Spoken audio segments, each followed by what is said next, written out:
Plantões, pacientes, exames, consultas. O universo médico é o cenário das crônicas do livro Eu, Escritor, de autoria do nefrologista Nilson Mesquita Filho.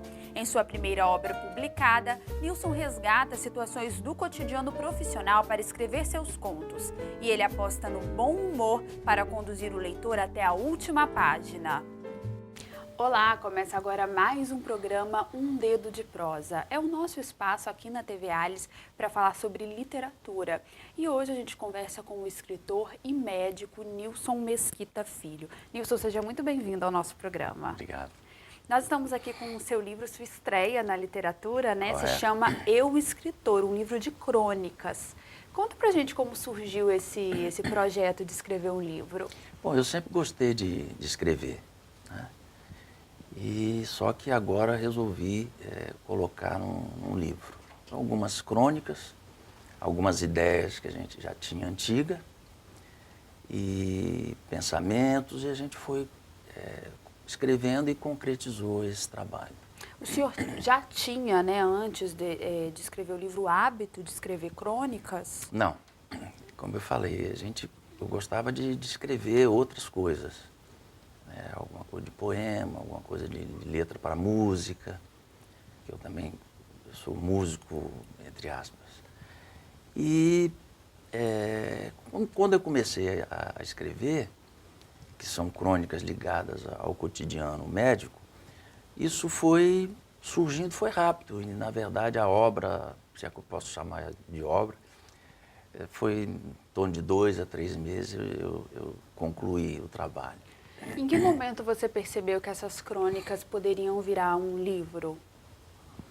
Não, aí já foi quando eu comecei a ver que eu começava a escrever uma crônica. Surgiu uma outra ideia, eu abandonava um pouco aquela e ia escrever outra. Eu escrevia a maioria no meu iPhone, porque é intervalo entre plantão, entre uma consulta e outra. E aí eu ia escrevendo, né?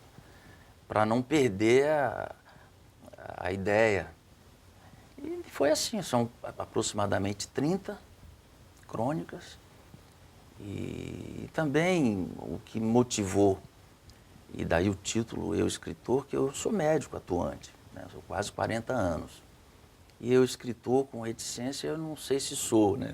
É importante escrever, é colocar o que você quer, o seu sentimento, as suas ideias, né? E continuar a vida, é o que a gente está fazendo. O senhor achou difícil escrever, já que o senhor não tinha essa prática assim, então, né? Não fazia parte da sua rotina, do seu cotidiano escrever, né? O senhor falou que escreveu uma poesia, letra de música. Quando o senhor começou a escrever essas crônicas com mais frequência, o senhor achou difícil? Não, sinceramente não achei difícil escrever. Até porque eu não me preocupei com formatos, né? A crônica, ela é mais fácil, é um pouco mais simples do que um romance ou você. Então são pequenos e atualmente, até porque as pessoas não têm muita paciência, né? Não têm muito tempo. E estão preferindo textos mais curtos? Textos mais curtos, né? Que é uma tendência, se você olhar algumas crônicas do Rubem Fonseca, o próprio Veríssimo, são curtas. Mas se eu tivesse lido antes alguma coisa do formato, talvez tivesse atrapalhado um pouco vamos dizer assim, a criação, a maneira de fazer. Então eu não me preocupei não, eu fui escrevendo, fui concluindo. Eu já tinha, na maioria deles, uma ideia de qual curso que eu ia tomar nas crônicas. E algumas, obviamente, mais difíceis, eu largava um pouco para pensar melhor, mas tudo muito rápido, não ficava... O importante é você ter, como sempre, o início, o meio e o fim, né? Para você ter para que as pessoas entendam, não adianta você escrever uma coisa também. Então, acho que difícil para mim, já que você perguntou sobre dificuldade, foi fazer a impressão, fazer tudo. A publicação. A publicação, muito difícil e caro. O senhor fez uma publicação independente, não foi? Sim, independente, até porque eu não procurei outras. Tentei uma editora, mas achei complicado a maneira de... E como eu gostaria de publicar logo, eu banquei, mas não é barato, as dificuldades são grandes, você vai para a internet para procurar uma saída e você, hoje em dia, hoje não, sempre foi, né? Na internet você não sabe quem é quem, a procedência, e como eu não sou da área, a gente apanhou um pouco, né, nisso daí, mas o importante é que já consegui finalizar. E o livro, né, como a gente falou, é um livro de crônicas e o cenário dessas crônicas é o dia a dia, a rotina profissional o do cotidiano médico. médico. Como é que foi retratar esse dia a dia assim, do senhor? Bom, são quase 40 anos, né? Então, como eu tenho a boa memória, então são coisas, é um livro de ficção, então a gente tem sempre que lembrar. Mas, obviamente, tem algumas passagens do dia a dia médico que eu fui lembrando, né? E não precisava anotar. Então, foi acontecendo, eu fui desenvolvendo. Sempre, a maioria das crônicas tem um viés do bom humor, né? Que é a minha característica. Eu acho que sem humor você não é nada, né? E para quebrar um pouco também, eu digo isso na entrada do livro, que você é um agradecimento à medicina, né? A medicina me deu tudo o que eu tenho. Então eu procurei retratar isso de forma de ter um pouco de tributo, de agradecimento, e no sentido de ver o lado também bem-humorado, porque eu trabalho com paciente potencialmente grave. São pacientes com insuficiência dos rins, pacientes que precisam de hemodiálise, transplante, e nem sempre a gente tem um final feliz, né? Então eu procurei, mesmo dentro desse contexto, que eu conheço bem, desde 76, no primeiro transplante aqui no estado, eu como acadêmico participei. Então, procurar tirar alguma coisa boa, no sentido, como eu disse, do humor da vida, né? Para que a gente não tirar aquele peso que é muito grande, né? E difícil, das dificuldades, principalmente das pessoas que passam por isso, né? São doenças que não são fáceis de você lidar, né? Não só a pessoa, como a família. Que acompanha, exatamente. Né? Envolve todo mundo, né? E nesse sentido é bom que seja envolvido a família, porque sem a família você não consegue, é muito difícil você ter um tratamento digno, um tratamento que você consiga chegar a bom termo sem essa base. Agora, nisso, para o médico também não deve ser fácil, né, passar por essas situações quando esse final não é feliz, né? De alguma forma, foi uma forma de escapar disso o livro, já que o senhor traz tanto bom humor, né? Sim. O senhor usou o bom humor para conduzir o leitor, para ser o fio condutor do livro. É uma forma uma válvula de escape para esses outros momentos que não são felizes? Está certo, é isso mesmo. Eu falo assim, você, tecnicamente, você tem que, tipo assim, naquele momento que você está diante do paciente, você tem, obviamente, que ouvir, que está faltando isso no médico, ouvir. Uma sensibilidade, a sensibilidade, né? mas você tem que ter técnica, que se você escorregar e se deixar levar muito por isso, não é como você falou, não é a insensibilidade, não é a frieza, não. Mas são técnicas que você tem que ter para você conseguir levar o dia a dia. Não é fácil a vida da gente.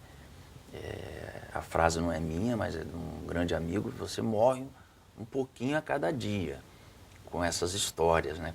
São histórias de vida que a gente fala, não tem um final feliz, eu estou tentando dourar um pouco, né? É irreversível, que é a morte, né? E lidar com a morte é sempre muito difícil, né? Nós médicos lutamos desde o ensinamento a trabalhar para manter a vida, mas a morte ela fica um pouco... Ninguém gosta de falar da morte, né? Ninguém gosta de pensar na morte. E é uma coisa inevitável, vai pegar branco, rico, pobre, tem jeito. Mas a gente, dependendo, claro, das culturas, né? O oriental lida um pouquinho melhor, mas nós aqui do Ocidente temos mais dificuldade. E, de alguma forma, essa dificuldade de lidar com a morte, ela está no livro ou foi uma coisa Ela está no livro também, ela está no livro. Deve ser difícil você separar isso, né? O senhor que é médico, o senhor que lida com isso na hora de escrever. Acho que deve ser difícil colocar isso de lado e não levar em conta isso, né? Como que o senhor trabalhou isso? Olha, eu posso citar um conto que foi uma coisa... eu tenho que tomar cuidado com as palavras, porque eu falo que é ficção, mas eu trabalho, como eu disse, com transplante há muitos anos. E aconteceu uma perda e com doação de órgãos. Aliás, tivemos agora recente, né, campanhas. E você tem... essa pessoa perdeu uma criança e inicialmente queria fazer a doação de órgãos, mas depois ela voltou atrás. Porque quando você vai preencher, enfim, uma burocracia grande, que é importante que tenha para a segurança do sistema e das pessoas, ela não concordou com a doação de córnea, porque ela tinha na religião, o garoto que veio a falecer, teria que enxergar as trevas, a luz. Então, se tirasse a córnea dele, na visão dela, na religião, enfim, do credo, da crença, não ia enxergar, a luz. Então, ela foi contra a doação. E, enfim, são histórias. E, claro, que a gente, aí já vem um pouco que ela não acreditou, pediu a exumação e teve todo um sofrimento, né? São histórias. A outra história, que também essa tem um fundo bem real, né? A gente vai encerrar o primeiro bloco e volta o segundo com essa história, pode ser? Pode. Bom, o programa Um Dedo de Prosa vai fazer um breve intervalo, mas a gente já volta, não saia daí.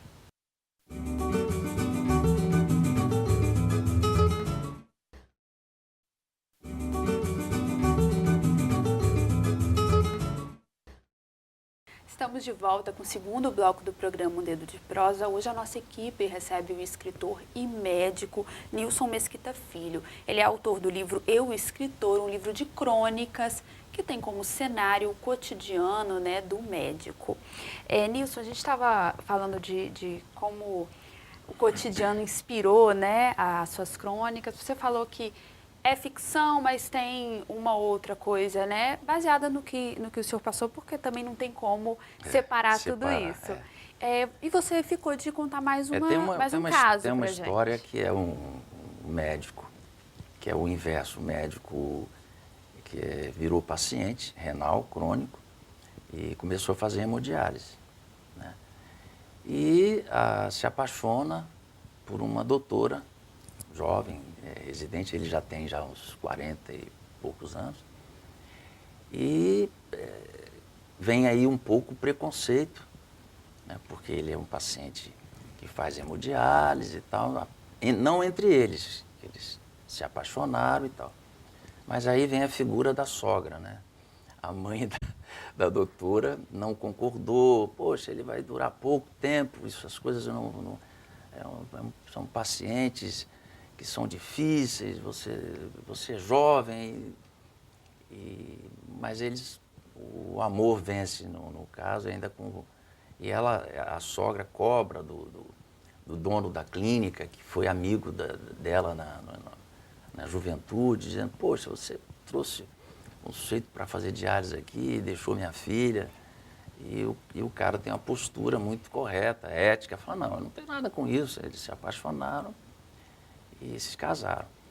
Esse é o outro lado, quer dizer, a gente, médico, também fica doente, né? Então, a gente acha que não, que né? aquele Deus, que aquela... Às vezes a postura também do médico é essa, e tem também a idolatria das pessoas, de achar que ele vai salvar tudo e não vai, né?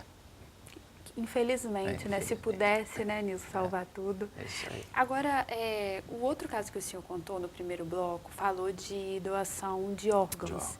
E eu acho que a gente não pode também deixar de aproveitar esse espaço para falar um pouco disso, né? Já que o senhor trabalha, querendo ou não, um outro caso inspirou o livro.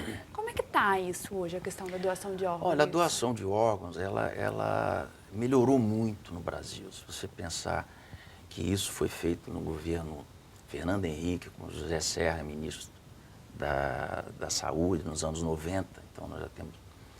E tem, durante muitos anos, aquelas desconfianças, que ia tirar um órgão e colocar em outro. Então, hoje ainda tem muito isso? Existe, mas não tem tanto como tinha. Claro que a gente está falando com informação, com educação. E eu falo sempre, o Brasil é o que faz mais dos serviços públicos no mundo, não é o que faz mais transplante. Os Estados Unidos transplanta mais. Quando eu falo isso, não é só rim, outros órgãos e outros tecidos, como a córnea. Mas o Brasil é o maior programa público. E o interessante disso é que a política do transplante, ela virou uma política de Estado. Ela não virou política dessas políticas, eu estou numa casa legislativa. Mas ela virou, ou seja, veio pós-governo Fernando Henrique, Lula, etc. Então foi mantido esse programa. E foi sendo aperfeiçoado, foi sendo melhorado. O governo do Estado, aqui, do Paulo Artung, tem dado muito apoio para a gente, né? E as coisas estão acontecendo. É óbvio que ainda tem a negativa familiar, que ela ainda é alta, dependendo do... A família, às vezes, resiste a essa doação. Resiste, porque é difícil você concordar, e principalmente quando você tem a morte encefálica, que é um conceito difícil, é diferente do coma. É diferente, quando você está em morte encefálica, o sangue já não sobe mais para a cabeça. Devido à medicina, vamos dizer assim, contemporânea, mais moderna, ele está mantido ainda vivo, ou seja, o coração batendo, urinando, mas os órgãos estão morrendo. Então, é nesse momento que tem que existir a doação de órgãos. Se passar um pouco, os rins começam a morrer, mesmo sendo a pessoa mantendo o doador, com o potencial doador, com hidratação, com drogas e tudo, mas vai caindo tudo, a pressão, a pessoa vai morrendo. E tem que aguardar esse órgão chegar, digamos Exatamente. assim. Então, é uma coisa difícil, mas... E é uma relação de morte e vida, né? É aquela... Porque você depende do órgão de uma pessoa... São os dois lados, exatamente o que você falou, os dois lados da vida, né? Você tem uma tristeza profunda, uma perda irreversível, que é a morte, e o outro lado você tem a esperança, porque nem sempre o transplante você consegue sucesso, mas você tem a esperança de dar às pessoas uma qualidade de vida melhor e a vida, né? Porque 80% dos transplantes de órgãos sólidos são transplantes de rins, isso no mundo inteiro. Os outros 20% você tem fígado, coração. Esse não tem muito tempo de ficar esperando. O rim você ainda tem a máquina, né? De hemodiálise ou de outro tipo de diálise, que pode ser peritoneal, enfim. Então, você corre sempre contra o tempo, né? Agora, o senhor disse que o livro é de ficção, né? E algumas passagens acabam sendo reais, inclusive, né? Essa do transplante. De alguma forma, essas pessoas que, ou um paciente, ou que trabalharam com o senhor e serviram de inspiração, elas perceberam isso em algum momento? Pois é. Ou você teve esse retorno? Não, porque eu raramente eu coloco cidade, o nome. Eu fiz pequenas homenagens a alguns colegas e até alguns pacientes em nomes. Porque quando você começa a escrever, a dificuldade que você tem em nomes, Paulo, eu já botei Paulo, Pedro, Arthur, já botei. Então você parece ter muita coisa. E também em relação à idade, né? Você tem que... o Custódio é um nome exemplo, que também é um nome antigo. Eu acho que não tem mais, nasce Custódio. Então o Custódio é um velho médico, mora sozinho, abandonado por família. vem a falecer, e um outro amigo dele, contemporâneo, de mais de 80 anos de idade, de amizade antiga, que ajuda ele, né? Passa lá, compra uma coisa e tal, porque o amigo está em condições melhores do que esse custódio. Eu já estou contando a história. E aí ele vai, os vizinhos estranham 2, 3 dias, e o odor começa a ficar ruim, ele mora numa periferia da cidade. E vem a falecer. E a única pessoa é esse amigo. Então esse amigo ele vai, aí vem o lado um pouco do humor, ele vai numa funerária, e a funerária começa a fazer uma pergunta para ele, dizendo que hoje em dia os cemitérios não são chamados mais cemitérios. São tipo shoppings, de Parque da Esperança, parque de não sei o quê, Parque da Vida. E quantas pessoas ele gostaria de ter no enterro? Eu falei, mas quantas pessoas? Morreu uma pessoa? Não. É porque a gente faz uma verdadeira cerimônia e tal, veste a camisa do falecido, como do clube. Para que clube ele torcia de futebol? Eu falei, mas, enfim, vai entrando numa maluquice. E eu acho assim, isso sempre traz para a gente as histórias. Acho que não teve, respondendo a sua pergunta inicial, que eu viajei um pouco aí na maionese, não, mas são pequenas homenagens de alguns médicos que eu coloco o nome, de pessoas que eu gosto, pessoas que foram importantes na minha formação, no meu dia a dia. E alguns pacientes também, né? Mas não, eu procurei, até hoje não veio ninguém me falar exatamente isso daí. Escuta, aquilo ali e tal. Perguntam se existiu. Alguns amigos e tal, porque algumas histórias são um pouco, né, mais pesadas, né? E às vezes com um final trágico também. Então, mas existiu isso daí e tal? Eu falei, olha, existiu, mas não é daqui, é uma história que eu ouvi e tal. Depois da publicação desse livro, Nilson, o senhor comentou que escrevia, né, uma ou outra coisa, mas que não era uma atividade cotidiana. Depois da publicação do livro, isso virou uma atividade cotidiana, escrever crônicas? Olha, até eu digo no livro, escrever é uma coisa muito solitária, né? Você tem que... Eu tive 3 netos em 2 anos e pouco, a minha felicidade. Então, 3 homens, 2 da minha filha e o meu filho. Então isso toma um tempo da gente, é uma outra categoria, você está em outro que é ser avô, né? Então isso me tomou muito, e eu não parei de trabalhar. Mas eu escrevo, como eu disse, no próprio telefone, no smartphone, eu continuo escrevendo. E existe um projeto de um novo livro? Eu não sei, porque, como eu disse, primeiro foi muito caro, né? E a publicação independente. Eu vendi alguns, né, fizemos um lançamento, aliás, foi maravilhoso, as pessoas foram, fiquei muito feliz mesmo e agradeço a esses colegas, foram quase 100 pessoas, o que eu acho muito. Mas eu não sei se, porque além do fator, como eu disse, econômico, financeiro, você tem que achar um outro tipo, um outro mote, ou outras coisas, né? E eu não sei se eu vou conseguir colocar isso como projeto final, mas a gente sempre escreve. Nilson, nosso programa está chegando ao fim, eu agradeço muito a sua presença aqui e o senhor falou que não tem certeza se você vai lançar o segundo livro, mas eu vou deixar as portas abertas para que o senhor retorne com novidade. A gente espera que o senhor retorne com novidades. Obrigado, eu que agradeço a oportunidade, a você, a toda a equipe. E estamos à disposição. O pessoal de casa, né, que quiser conhecer mais o seu livro, como é que o pessoal pode fazer? Tem algum contato que a gente pode deixar? Então, eu deixo o e-mail. Tá ótimo. Porque eu tenho, como eu disse, eu publiquei, foi impresso poucos, né? Foram impressos poucos. mesquita.vix@terra.com.br. Então tá bom, muito obrigada. Tá, um abraço para você. Bom, o programa Um Dedo de Prosa está chegando ao fim. Eu agradeço muito a sua companhia. Você pode nos enviar sempre sugestões. Nosso e-mail é tvalice.es@gmail.com. Obrigada e continue com a nossa programação aqui na TV Alice, o seu canal Cidadão.